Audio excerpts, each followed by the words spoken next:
Kyria, en place.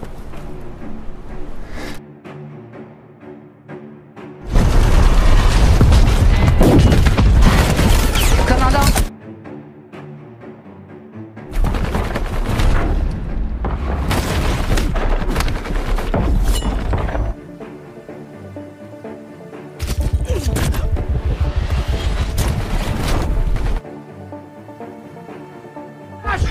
Il se lâche. Il faut le prendre vivant. C'est déjà... Chaque Haroun, tu le couvres. Fais gaffe, reste concentré, pas de sang. Est-ce que tout est prêt? Tout est prêt, commandant. C'est quand tu veux.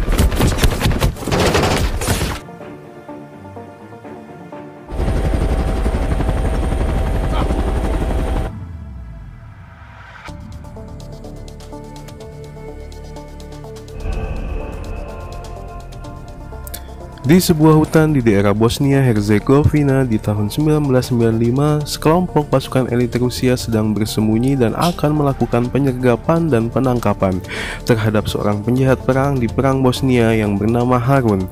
Para pasukan elit Rusia itu adalah Andrei Satalov sebagai komandan lapangan, Vera Satya sang sniper wanita, Barman sebagai ahli bahan peledak, dan Slash Gerey Kyria sebagai frontman. Sudah bersiap di posisi mereka masing-masing untuk melakukan penangkapan terhadap Harun. Operasi penangkapan mereka di bawah perintah langsung dari NATO.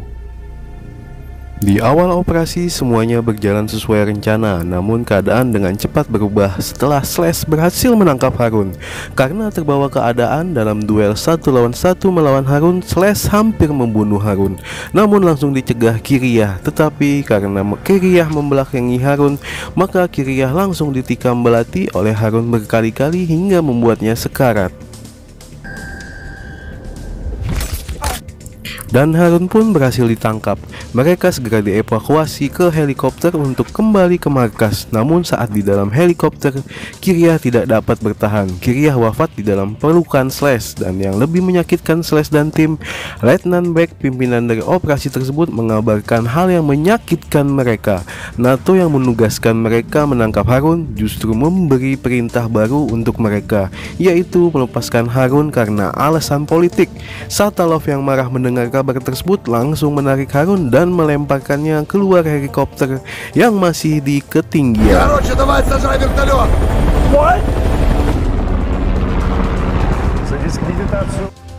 Karena tindakan Satalov tersebut, akhirnya mereka dipecat secara tidak hormat dari kemiliteran Rusia dan mereka dilarang kembali ke Rusia. Letnan Beck sendiri dinonaktifkan keterlibatannya dari NATO, namun tetap dalam militer Rusia.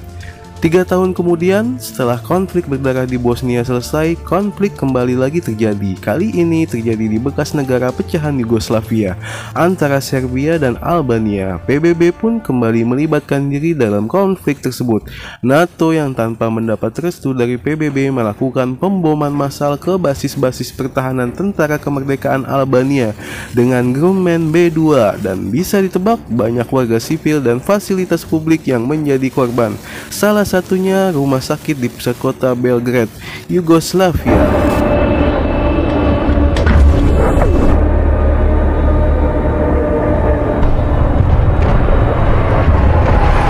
Ovako. Hajde, nemoj da se brineš. U najboljem redu. Hajdete. Donesi.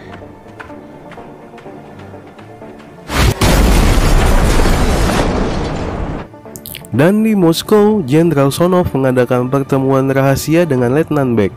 Jenderal Sonov memberikan misi khusus kepada Letnan Beck, sebuah misi rahasia untuk merebut bandar udara sipil Slatina di kota Pristina sebelum didahului NATO melalui Inggris dan para pemberontak Albania.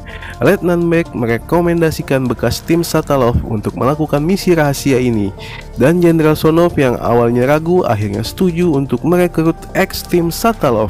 Setelah diyakinkan Letnan Beck, dan Letnan Beck pun memulai mengumpulkan mantan anggota tim Satanov di sekitaran Yugoslavia.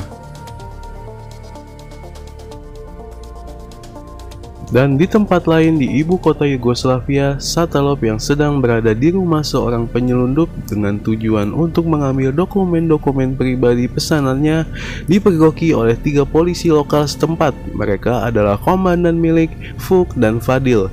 Awalnya Satanov akan dideportasi kembali ke negaranya, namun karena Satanov menuruti kemauan Komandan Milik untuk bergabung dengannya menjadi sukarelawan, maka deportasi pun urung dilakukan Komandan Milik.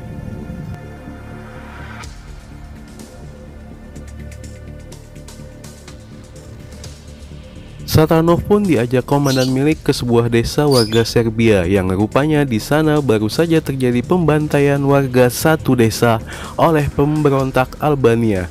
Salah satunya keluarga dari kerabat Vuk. Semua anggota keluarga di dalam rumah tewas dibantai. Hanya seorang gadis kecil saja yang berhasil selamat karena bersembunyi di bawah tempat tidur. Melihat ini, Vuk sangat terpukul dan marah, dan saat itu juga kebencian pun muncul kepada rekan kerjanya Fadil yang masih keturunan Albania. Komandan Milik pun mendapat info kalau pembantaian ini dilakukan oleh pemberontak Albania, pimpinan Smuk. Dan tanpa berlama-lama pengejaran pun mereka lakukan. Tibalah mereka di perbukitan berbatu yang dari kejauhan terlihat beberapa anak buah Smuk sedang melakukan sweeping terhadap warga yang melintas. Vuk yang sudah terbakar api amarah pun segera keluar dari mobil dengan senapan serbu di tangannya. Tanpa menghiraukan lagi ucapan Fadil, Vuk langsung mengendap-endap ke bawah jembatan tempat para anak buah Smuk melakukan sweeping, yang tanpa Vuk sadari dia sudah menjadi target sniper Smuk yang mengincarnya dari dinding tebing batu. Beruntung saat itu Satalov tepat waktu dengan segera menikam sniper yang mengincar Vuk. Namun akibatnya keberadaan mereka langsung diketahui oleh para anak buah Smuk, dan berondongan peluru dari anak buah Smuk pun segera mengarah ke Satalov dan yang lain. Dan saat itu juga baku tembak pun terjadi di antara mereka.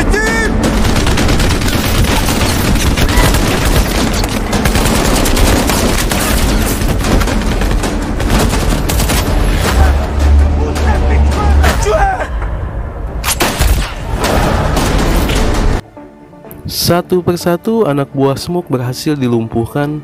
Hanya satu orang saja yang berhasil meloloskan diri. Setelah membantu Komandan Milik pun, surat izin, dokumen, dan pasportnya dikembalikan kepada Satalov sebagai imbalan karena telah membantu Komandan Milik. Dan di perbatasan Bosnia, di sebuah pangkalan militer Rusia, panser berat jenis BTR yang jumlahnya puluhan bersiap untuk masuk ke dalam Serbia. Mereka adalah rombongan militer Rusia yang akan menjaga bandar udara Slatina di kota Pristina setelah Letnan Beck dan timnya berhasil merebut pangkalan udara tersebut.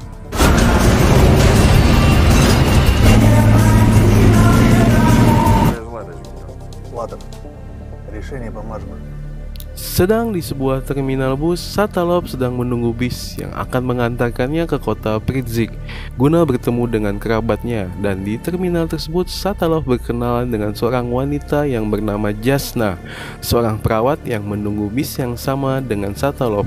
Setelah bis datang, mereka pun segera berangkat. Namun belum jauh bis meninggalkan terminal, tiba-tiba saja bis diserang dengan rentetan berondongan peluru dari arah luar bis yang membuat kaca-kaca jendela bis hancur berantakan. Dan tidak lama masuklah beberapa pemberontak yang memaksa keluar para penumpang bis dan mengumpulkan para penumpang di tepi jalan. Satu persatu penumpang bis ditanyai dan dimintai data diri mereka, dan dengan keji mereka menyakiti beberapa penumpang. Bahkan salah satu penumpang dieksekusi mati. Satalov sendiri terkapar tidak sadarkan diri setelah dihajar popor senjata dari belakang oleh anak buah Smuk. Satalov baru tersadar setelah mendengar teriakan Jasna yang akan diperkosa oleh anak buah Smuk.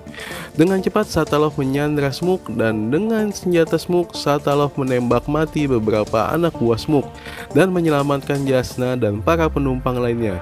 Dan dengan menggunakan bis, mereka segera pergi ke kota Prizren. Satalov dan Jasna mengantar para penumpang yang terluka ke rumah sakit kota dan mengantar jenazah pendeta yang mati tertembak ke gereja. Sementara di kota, Smoke yang marah karena tindakan Satalov tersebut melakukan pencarian besar-besaran. Smoke yang mengetahui kalau Satalov adalah bawahan komandan milik segera menangkapnya dan menyiksa komandan milik di tengah jalan. Disaksikan warga sekitar, namun karena komandan milik tetap bungkam, dia pun dieksekusi mati oleh Smoke saat itu juga. Dan kabar kematian komandan milik sampai kepada Satalov. Setelah dikabarkan via telepon oleh Fadil, Satalov, Fook, dan Fadil pun bersiap untuk melakukan serangan balasan kepada Smoke dan anak buahnya. Ел пустой другий путь. Пустой. Как Проджим Кафе, Кремите. Sementara di Bandara Slatina, markas para pemberontak Albania tempat Smoke dan anak buahnya berada, Letnan Beck dan timnya bersiap untuk melakukan operasi senyap, mengambil alih bandara dari para anak buah Smoke yang berjaga. Dalam waktu singkat, bandara berhasil mereka kuasai. Setelah dengan mudah mereka melumpuhkan para anak buah Smoke yang berjaga. Namun di sisi lain masuk pula Satalov, Fook, dan Fadil ke dalam bandara yang juga memiliki tujuan yang sama. Dan di dalam bandara pertarungan pun terjadi antara Fadil, Fook, dan Slash. Namun Satalov segera menghentikan pertarungan mereka sebelum saling bunuh. Letnan Beck yang mengetahui kedatangan Satalov dengan rekan polisi lokalnya meminta mereka untuk segera pergi. Namun Satalov menolak dan terjadilah perdebatan di antara mereka. Namun tiba-tiba Vera yang memantau dari atap melaporkan kepada Letnan Beck kalau mereka kedatangan tamu yang tak diharapkan.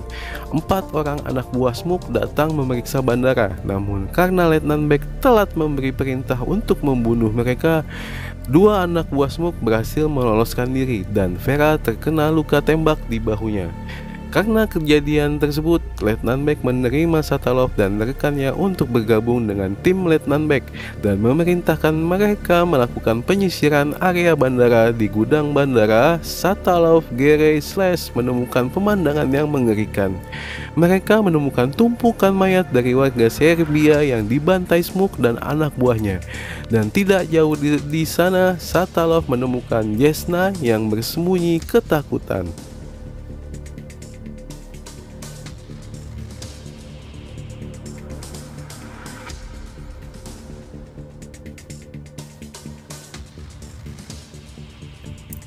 Amir, salah satu anak buah Smoke yang selamat dari incaran Vera, segera melaporkan kejadian tersebut ke komandannya Smoke yang sedang memburu Satalov di rumahnya.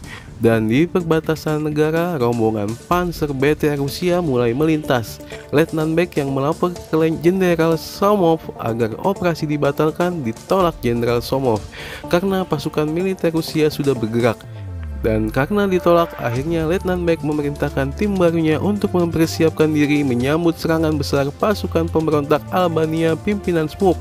Saat mereka sedang bersiap, tiba-tiba saja dari kejauhan Vera melihat seorang anak laki-laki yang menggunakan sepedanya datang mendekat ke bandara. Letnan Beck yang mengetahui kalau bocah kecil tersebut adalah seorang mata-mata dari Smoke meminta timnya untuk tidak menampakkan diri. Menjelang petang, rombongan kendaraan pasukan pemberontak Albania yang dipimpin langsung oleh Smoke datang mengepung bandara udara Slatina.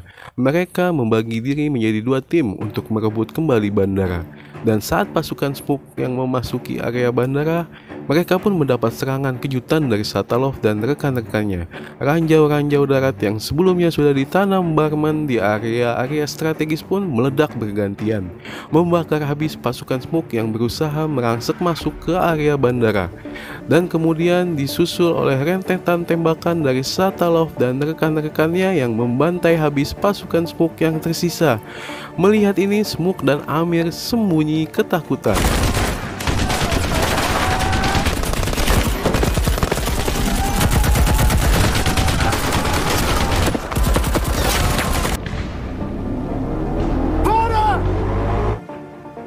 Setelah serangan kilat tersebut berhenti, Satalov dan rekan-rekannya pun bingung karena serangan mendadak terhenti. Rupanya Smoke merubah strategi. Smoke dan pasukannya merubah arah serangan. Mereka memusatkan serangan ke terminal bandara yang di sana terdapat Gere dan Fadil. Akibat perubahan strategi serangan dari Smoke, Fadil pun terluka cukup parah karena serangan RPG. Namun Fadil berhasil selamat. Tapi keadaan kembali berubah ketika terdengar lontaran mortir dari arah pasukan Smoke yang meluluh lantakkan bandara dan sekitarnya. Setelah serangan hujan mortir tersebut, Geary terluka parah dan tidak lama berselang Geary pun wafat. Disusul Fook yang terluka parah akibat menginjak keranjau darat karena berusaha menolong Fadil yang terkena serangan RPG anak buah Smoke. Setelah Amir berhasil dibunuh dengan tembakan dari Vera, RPG pun kembali meluncur ke arah Vera yang ditembakkan oleh Smoke. Akibat serangan tersebut, Vera terpental jauh dari posisinya. Karena keadaan mereka tersudut oleh serangan mortar dari pasukan Smoke, Slash pun melakukan tindakan gila yang heroik. Slash menabrakkan mobil tangki bahan bakar ke kumpulan pasukan mortir Smoke hingga menyebabkan ledakan yang besar. Slash pun gugur. Menjelang subuh hari, serangan kedua belah pihak terhenti. Pasukan Smoke yang tersisa hanya 20 orang memutuskan untuk maju menyerang. Satalov dan rekan yang tersisa hampir semuanya mengalami luka akibat serangan dan amunisi mereka pun telah menipis. Letnan Beck memutuskan untuk mundur ke menara pengawas untuk melindungi timnya dan menunggu bantuan datang dari militer Rusia. Fook yang terluka parah menolak dievakuasi oleh Satalov. Dia lebih memilih untuk menahan pasukan Smoke yang mulai maju. Namun tragis, Fook kehabisan amunisi dan dia pun dieksekusi mati oleh Smoke dengan sangat keji. Letnan Beck dan timnya yang tersudut di menara pengawas bandara mulai putus asa menunggu kedatangan pasukan militer Rusia yang membuat mereka sepakat untuk melakukan bunuh diri dengan peluru yang tersisa dibanding harus tertangkap oleh pasukan Satalov yang mengepung mereka di luar. Di saat pistol mulai diarahkan ke Vera, tiba-tiba saja Barmin melihat pasukan Smoke berlari menjauh dari bandara, yang rupanya dari kejauhan terlihat iring-iringan rombongan Panzer BTR Rusia yang akan memasuki bandara. Dan dengan kedatangan militer Rusia pun mereka akhirnya selamat. Dan Smoke yang akan pergi dengan mobilnya tiba-tiba saja ditikam tepat di leher dengan belati oleh Fadil, yang berhasil selamat dan membalaskan dendam rekannya Fook yang tewas disembelih oleh Smoke. Dan film pun berakhir dengan kedatangan pasukan militer Rusia yang berhasil menguasai bandara Slatina, dan mereka berhasil mencegah helikopter Amerika untuk mendarat di bandara tersebut. Dan tamat.